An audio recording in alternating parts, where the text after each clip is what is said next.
How's it going, guys? My name is Mr. Boss for the win, and in this video I want to talk about a theory that I've been looking at for the past few days and kind of been studying a bit. So anyways, let's get started.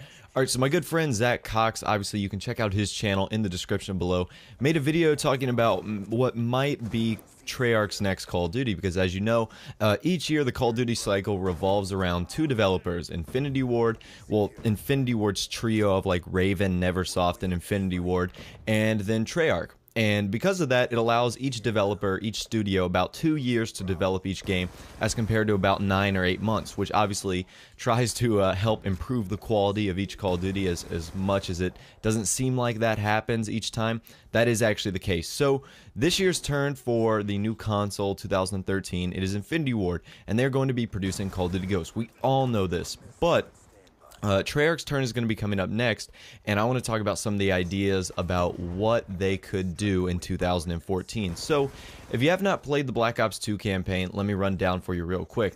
So there's about 6 options you can do. I think there's 6 different campaign endings, all revolving around Raul Menendez, Alex Mason. Does he live? Does he die? Does one go to jail? Etc.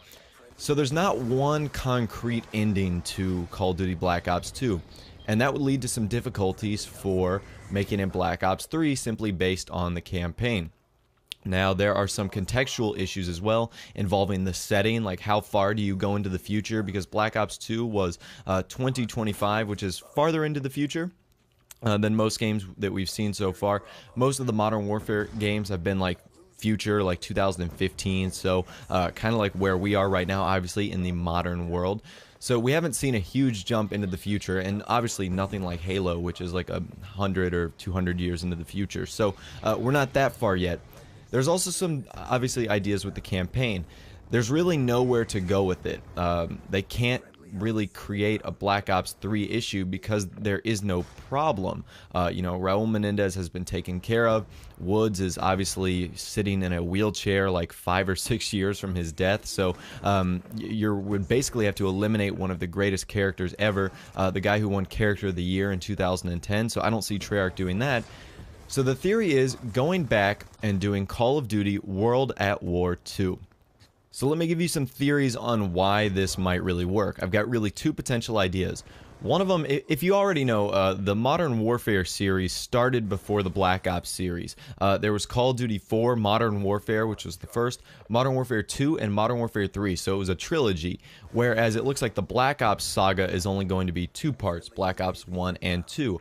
However, in between Black Ops and Modern Warfare, or Call of Duty 4 Modern Warfare, there was this kind of standalone title, which was World at War. It was Treyarch going back and doing a World at War game when it was not the cool thing to do. You know, Infinity Ward had come up with Call of Duty 4, this awesome Modern Warfare game, and everyone wanted Treyarch to do something very similar, and they didn't. And they went back to World at War, and a lot of people were upset with their consensus.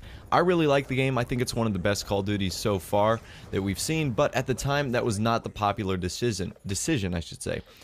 Now, the storyline in the campaign was great. You know, you had Kiefer Sutherland, who was one of the main characters, who actually ends up dying towards the end. Spoiler alert, this game's been out for 5 years. If you didn't play it, shame on you. So, the campaign ending was amazing, but there was definitely more ways that could have been spun, and it could have been how, it could have been different. And I think that's one approach they can do to Call of Duty World at War 2. There are so many open doors in that saga that we can't really even count them all. It's crazy. And that's one of the things that I think would be a really cool possibility, continuing that story from World at War, doing maybe like a later mid World War II shooter game. Now, the second theory I have is to do kind of a prequel to the Black Ops 1 game. Now, if you don't know, Black Ops 1 took place in the 50s and 60s, kind of like Vietnam, pre-Vietnam. And I think it would be cool to do life before we met Woods, before we met Alex Mason, because when we met those 2 characters, it's not like they were, fresh 18-year-olds. They were, 20s and 30s. They weren't like obviously old men, but they definitely weren't like straight out of the draft. They had some high, stock in the army for a while. So it would be awesome to see their story from the beginning, and I think that would actually be a really cool game, and I think it would lead to some interesting times, not only the campaign, but for also the multiplayer. So anyways, guys, those are my theories on what I think the next Call of Duty Call of Duty game on the Treyarch side should be. Remember to check out Zach's channel in the description. He's the one who did this video first. I liked it so much that I thought I would add my own twist and own ideas to it. Anyways, guys, like I said, thanks for watching this video. I would encourage you guys to, of course, like, favorite, and subscribe. Take care, and of course, I'll see you guys